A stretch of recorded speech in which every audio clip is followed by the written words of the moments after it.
ಕರುಳನೆ ತೊಟ್ಟಿಲ ಮಾಡಿ ಕಂದನನ್ನು ತೂಗುವಳು. ಮನಸ್ಸನ್ನೇ ಮೆಟ್ಟಿಲ ಮಾಡಿ ಕನಸನ್ನು ಜಯಿಸುವಳು.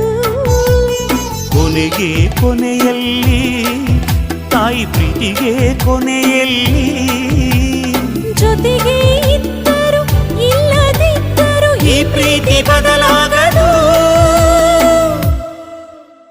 ದೇವರು ಬರೆದ ಕಥೆಯಲ್ಲಿ ತಾಯಿಯ ಪ್ರೀತಿಯೇ ಮೊದಲಿ.